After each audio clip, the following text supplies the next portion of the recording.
Have you ever sat down to start studying for your exams and your mind goes completely blank?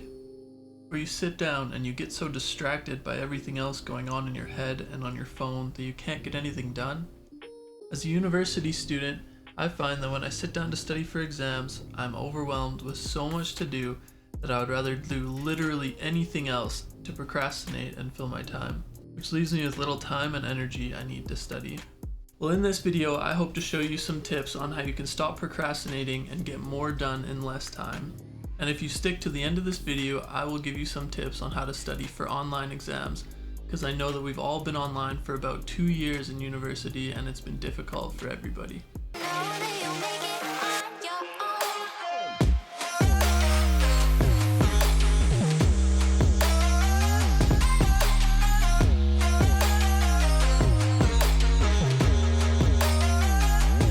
My name is Jared, and I am a university student in the last semester of a Bachelor of Science degree. In my first semester of university, I really had no idea how to study. Studying was really difficult for me, and I really didn't study all that much. In high school, I didn't need to study. I was pretty smart, I could get by. But once I got to university, I found that it was a completely different case. In my first semester after my first year, I think I finished with probably a 3.3 GPA. And through these study tips that I'm about to share to you, I ended up actually getting Dean's List last year, and so clearly these things have helped me study. The goal of my study sessions is to get into a flow state. Well, what is a flow state? Flow is the mental state in which a person performing some activity is fully immersed in a feeling of energized focus, full involvement, and enjoyment in the process of the activity. The first thing I need before I can really get focused is some good old-fashioned caffeine. Caffeine is considered a stimulant, and it stimulates the body's central nervous system and boosts the brain's production of a neurochemical known as dopamine, which controls the ability to focus and maintain concentration. My go-to is a Red Bull. I really enjoy Red Bull and energy drinks. I don't like the taste of coffee, so I tend to stay away from coffee.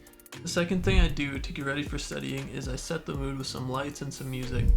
I don't like being in the dark, but I also don't like too much light, so I have a few lamps around my room if needed, or I have this large window for some natural light.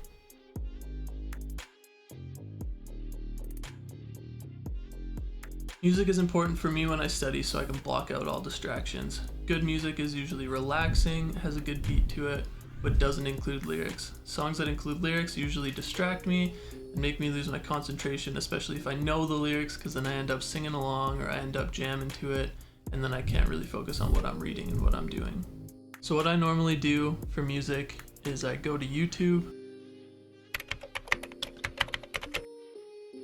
and I search up something like study music or relaxing music, and I find the one that I like to listen to and what I'm really feeling that day and what will help me relax and concentrate.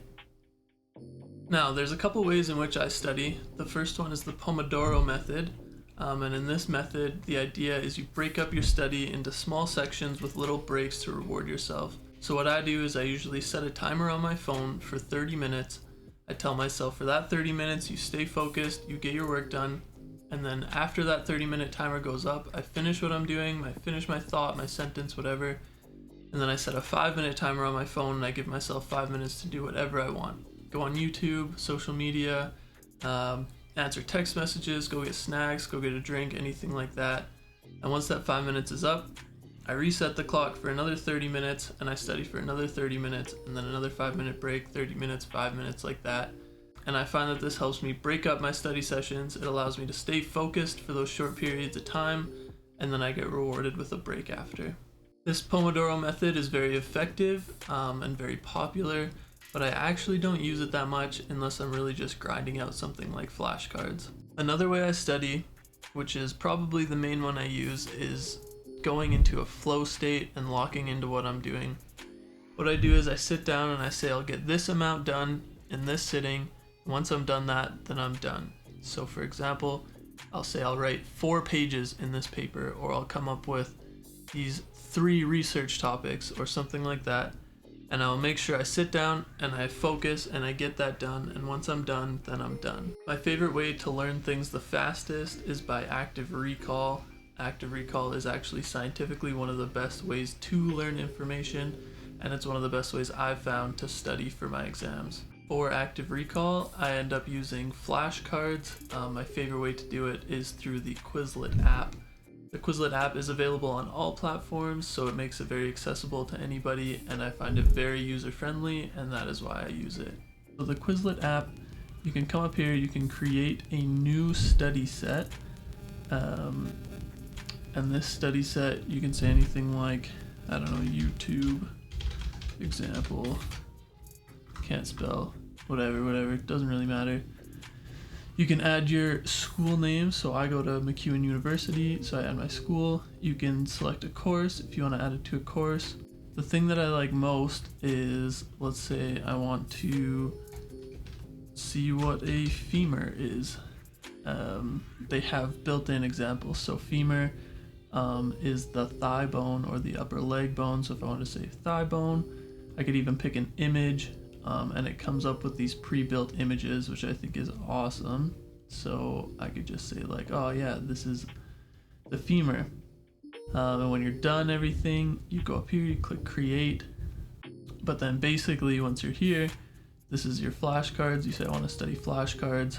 Then it's like the thigh bone. What is this? Obviously it's cheating because the picture has it right there. So you click it. Oh yeah, right, it's the femur. Next one, lower jaw. What is that?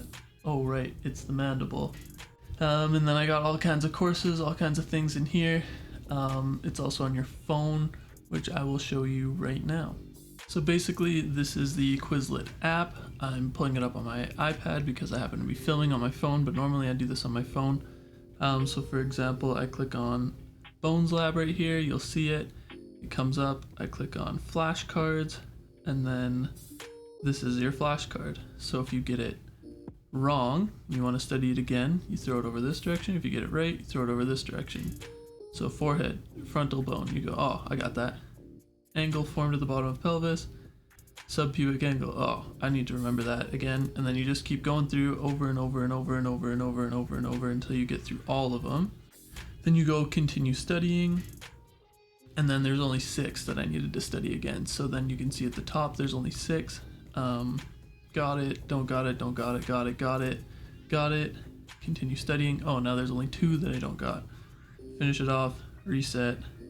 That's all your flashcards. So this is a pretty great tool to quickly learn a lot of information, and it is one that I definitely use the most. I really love the Quizlet app.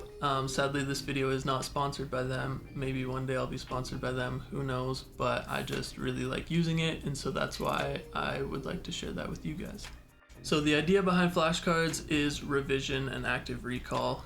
Revision and active recall are the most important things for building those connections in your brain and learning the information that you need to learn. I usually plan to finish my flashcards 2 to 3 days in advance before my exams so that I can take those days to then study those flashcards and learn the material.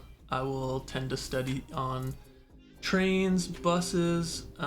If I'm not driving, I'll study in the car, I'll study in bed, on the couch, really anywhere. You can just pull up your phone, pull up the Quizlet app, and your flashcards will be right there. So like I said in the beginning of the video, I will share some tips about acing your online exams.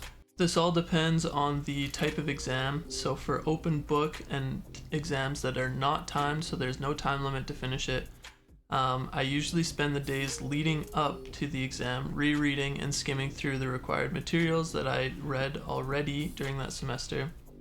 I'll also go through all of my pages of notes and remind myself where the information is in my notes so that I can access it when needed. If there's anything I don't understand or I need to learn more, then I'll spend more time focusing on those things and going more in depth in those topics. If the exam is timed and open book, then I'll create cheat sheets where I condense my notes from that semester into one document. This will include important information such as definitions, formulas, and key concepts. It will not include all of the other fluff that usually comes along with learning in university. This cheat sheet will be there and available during my test and on my desk so that when I need that information, it is there and it's available to me. So basically that's what I do to study for my final exams, and as you can see, it got me onto the Dean's List last year, so clearly it's effective. Hopefully you liked this video, hopefully something in it helped you. If it did, Please make sure to smash that thumbs up button, give it a like. That really helps small creators like me get more exposure. And if you enjoyed this video and you'd like to see more content, please hit that subscribe. Make sure to hit the notification bell so that you don't miss out on future videos. See you guys later.